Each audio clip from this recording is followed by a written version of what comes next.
नमस्कार. जगन्नाथ गंगाराम पेडणेकर ज्वेलर्स प्रस्तुत home minister को पावर्ड बाय गोदरेज नंबर 1 आणि सोसायटी मसाला टीच्या या भागात मी आदेश बांदेकर आपल्या सगळ्यांचं मनापासून स्वागत करतो. सिंधुदुर्ग सेवा समिती आनंदनगर दहिसर पूर्व इथे राहणाऱ्या श्रद्धा शैलेश साळुंखे या वहिनींना भेटून आज बोलतं करणार आहोत. साळुंखे कुटुंब आप्तेष्ट सगळेच आत्ता हजर आहेत. तेव्हा आजच्या भागात काय घडणार ते बघूया, पण त्याआधी नमस्कार. नमस्कार. नमस्कार.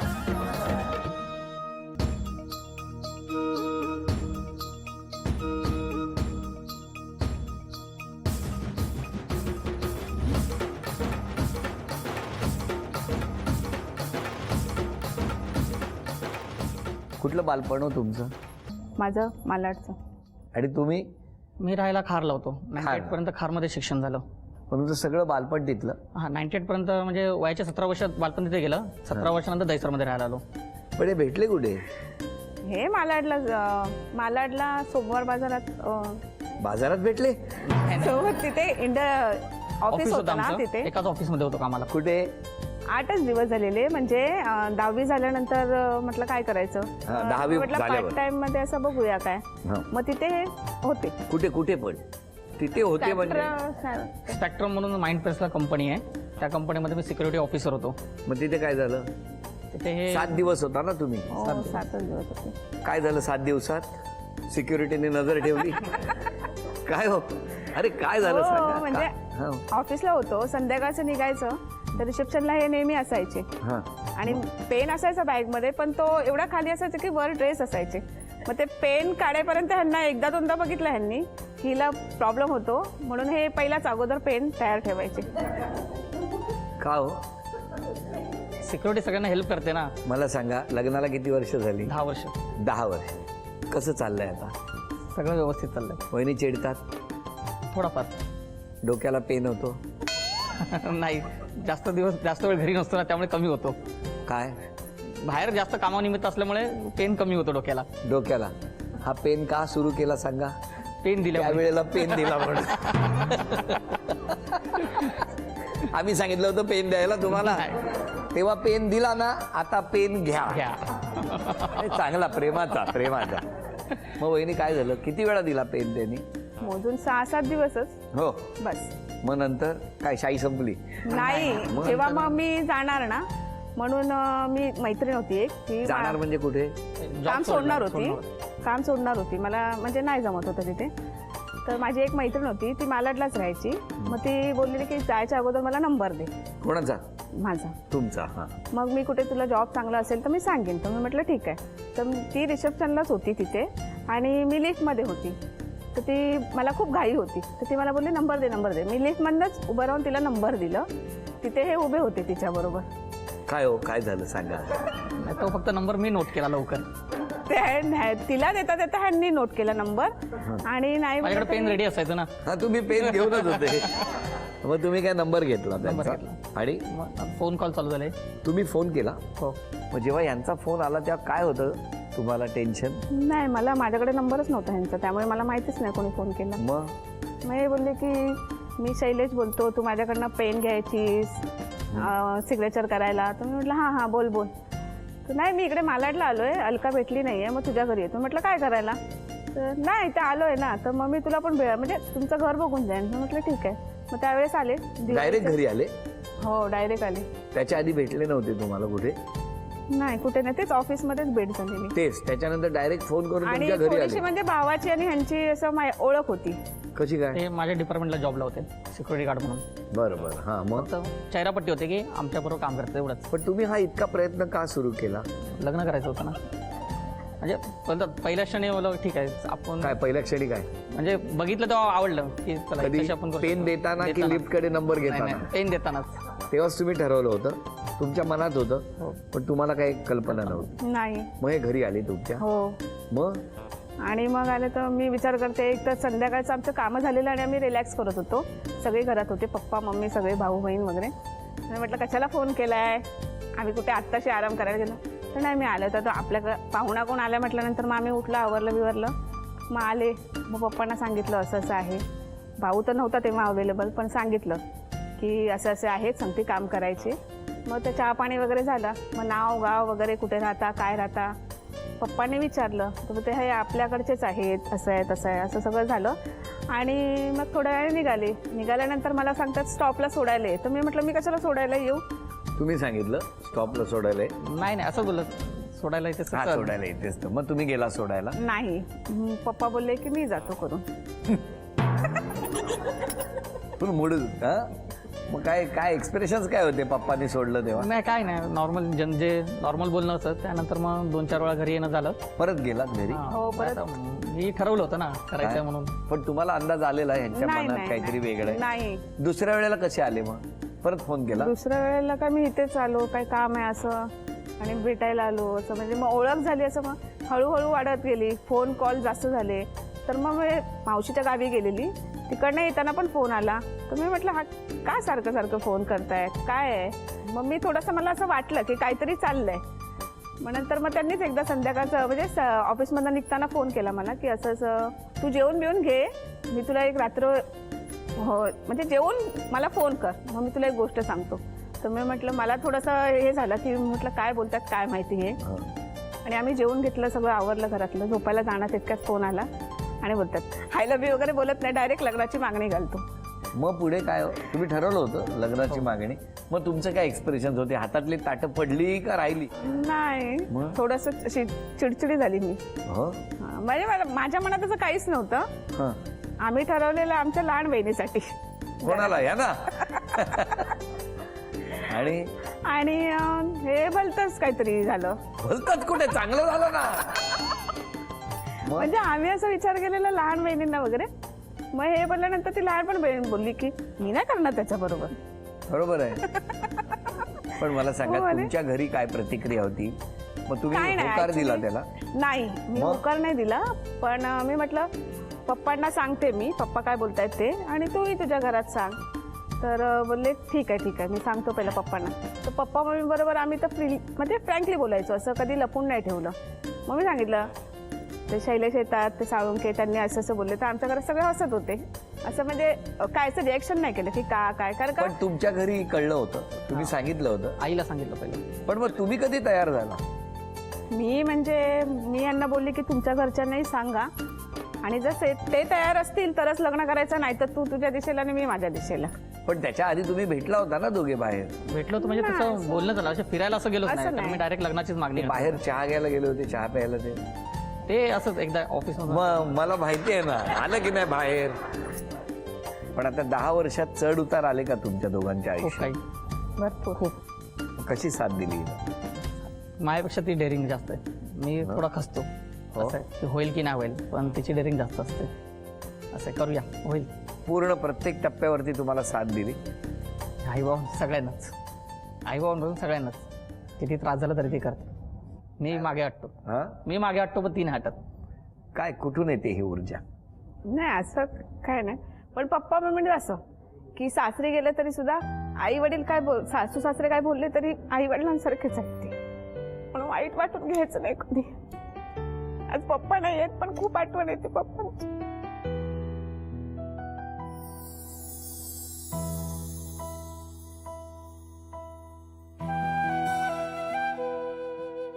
पण आनंदात आहात ना? हो हो समाधानी आहात? हो समाधानी. एकदम छान. हो की नाही? एकदम मस्त. बरं, तुमच्या दोघांसाठी एक छोटासा खेळ आहे आता, आणि या खेळात दोघं मिळून सगळी बक्षिसं मिळणार का मला बघायची. हा, या खेळामध्ये ही जी पांढरी पट्टी आखलेली आहे त्याच्या पाठीमागे सोंगटी ठेवायची, आणि कॅरम जसा खेळतात तशी ती मारायची. ती सोंगटी या 5 चौकोनामध्ये जाऊन थांबली पाहिजे. दोघांना मिळून 10 संधी आहेत, म्हणजे तुम्हाला 10 आणि त्यांना 10 अशी 20 संधी. 3 सोंगट्या जर थांबल्या तर पहिलं बक्षीस, 5 सोंगट्या थांबल्या तर दुसरं बक्षीस, 7 सोंगट्या थांबल्या तर तिसरं बक्षीस, आणि 10 सोंगट्या थांबल्या तर चौथं बक्षीस. 4ही बक्षिसं तुम्हाला मिळणार का मला बघायचं आहे. सुरुवात तुमच्यापासून होईल. नाही,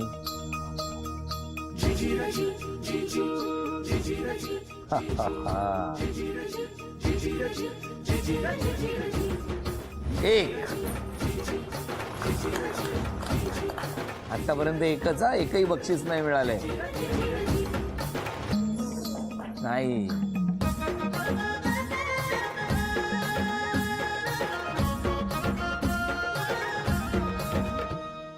आतापर्यंत 1 ही गुणसंख्या. आता संधी तुमच्याकडे आहे.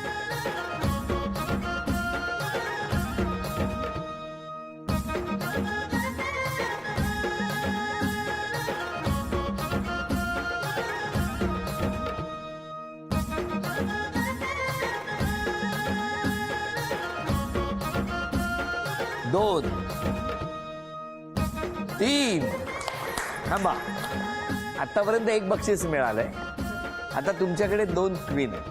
हा, दोघांपैकी एकाची जरी क्वीन थांबली ना तरी 4 बक्षीस तुम्हाला मिळतील. हा, दोघांपैकी एकाची जरी थांबली ना तरी 4 बक्षीस तुम्हाला मिळतील. गणपती बाप्पा, संधी तुमच्याकडे. 1 बक्षीस मिळणार की 4 बक्षीस मिळवणार?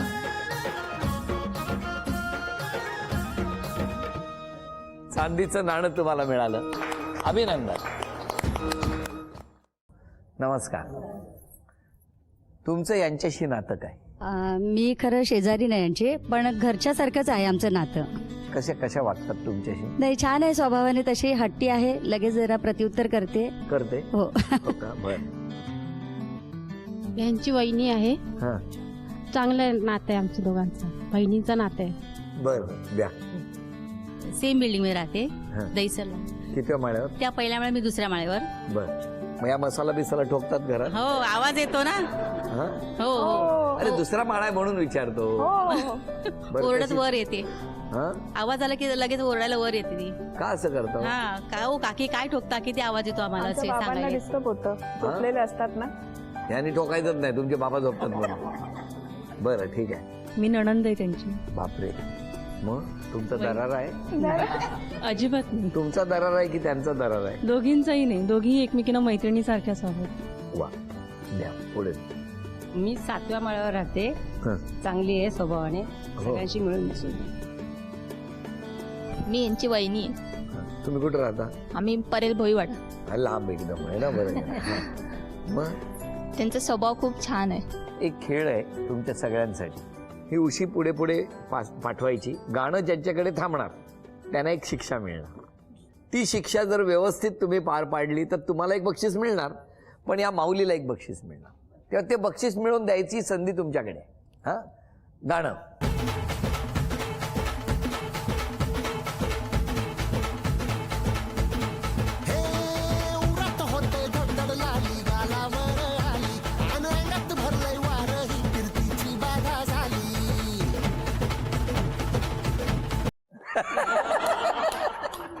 एक अंक घ्या कुठलाही, 1 ते 10 मधला. 1, 2, 3, 4, 5, 6, 7, 8. एकही क्षण न थांबता महाराष्ट्रातल्या 7 गडकिल्ल्यांची नावं सांगा. रायगड, प्रतापगड, मुरुड जंजिरा, तोरणा, सिंधुदुर्ग, सिंहगड, सज्जनगड. अभिनंदन. अभिनंदन. झी मराठीकडून म्युझिक.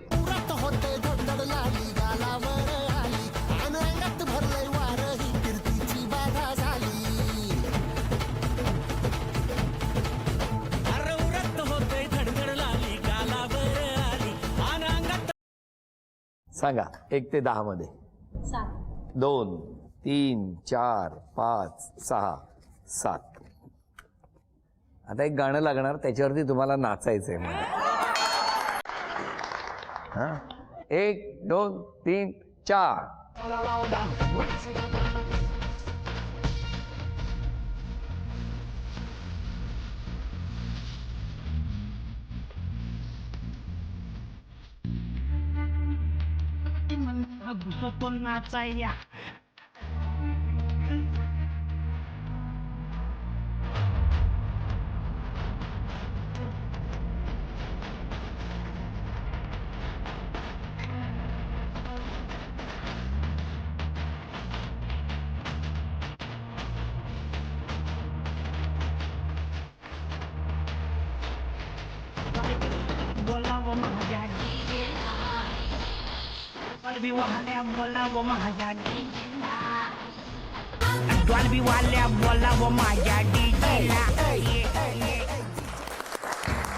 झी मराठीकडून हे बक्षीस तुम्हाला मिळालं.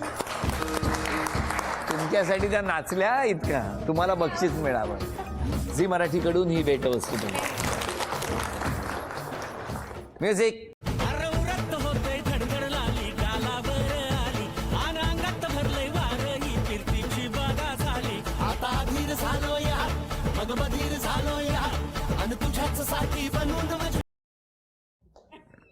नणनबाई.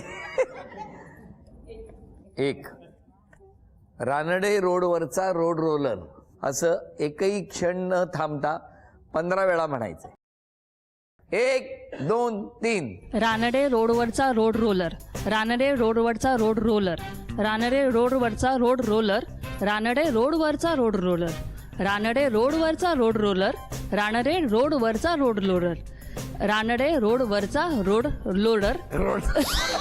बरं बरं बरं, अजून अजून कंटिन्यू. एकदा रानडे रोडवरचा रोड रोलर, रानडे रोडवरचा रोड लोरर, रानडे रोडवरचा रोड किती छान, खूप छान प्रयत्न केला माऊली, पण हे बक्षीस गेलं. नमस्कार. बरं बरं, तुम्ही सांगा, सुनेबद्दल सांगा. छान आहे सून, हा? स्वभावान बरी आहे. हं. दोघं जण घर परपंच आपला व्यवस्थित चालवत आहेत, एवढं आम्हाला समाधान आहे. खुश आहात ना तुम्ही? खुश आहेत, खुश आहेत. आई बोला. स्वभावाने चांगली आहे, मन मिळावू आहे आणि स्वतःचा संसार दोघंही स्वतः सांभाळतात, आम्हालाही सांभाळतात. छान आहे. पण तुमचा मुलगा असं काही करेल असं वाटलं होतं का तुम्हाला? नाही वाटलं होतं. सिक्युरिटी फारच लक्ष ठेवेल हो, असं? मला ज्या वेळेला सांगितलं तेव्हा मला खूप राग आला. हं. मी विरोध केला. त्याचे पप्पा गावाला होते, पण ते आल्यावर मी त्यांना सांगितलं. मग त्यांनी माझी समजूत काढली की त्याला जर करायचं असेल तर करू दे. द्या पुढे. आई. जाऊ चांगले आहेत, बोलायला वगैरे व्यवस्थित आहेत, त्यांचं काही राग वगैरे नाही, पण चांगले आम्हाला बघतात वगैरे, लक्ष वगैरे आमच्याकडे असतं त्यांचं. अजून कोण बोलणार आहे या दोघांबद्दल सांगा.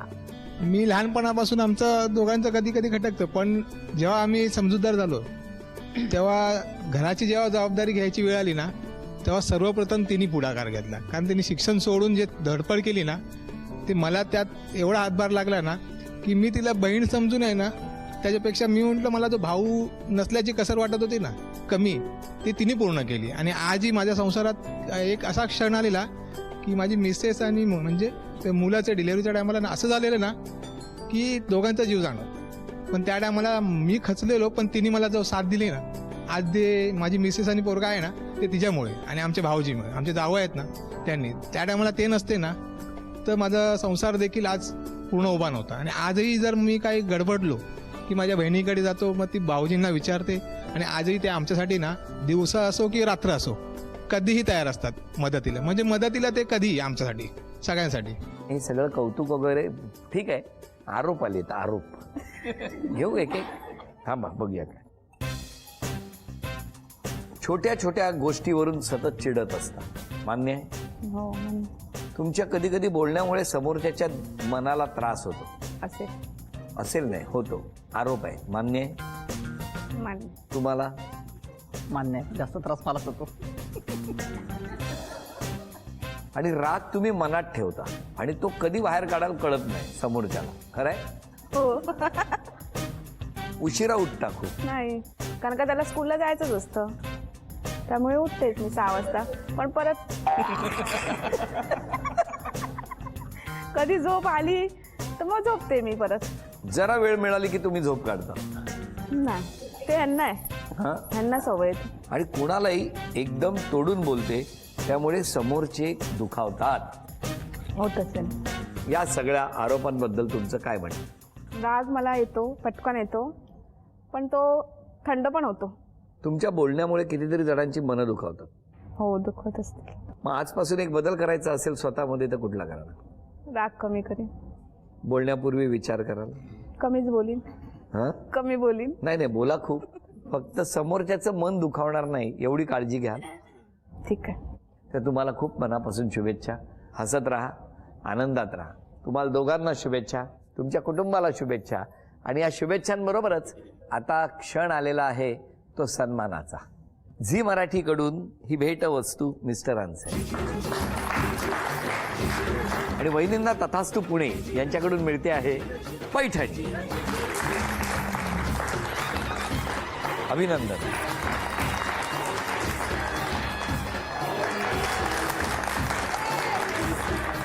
हसत राहा, आनंदात राहा असं म्हणत आजचा भाग इथेच संपवूया आणि पुन्हा भेटूया अशीच एक पैठणी घेऊन होम मिनिस्टरच्याच पुढच्या भागात. नमस्कार.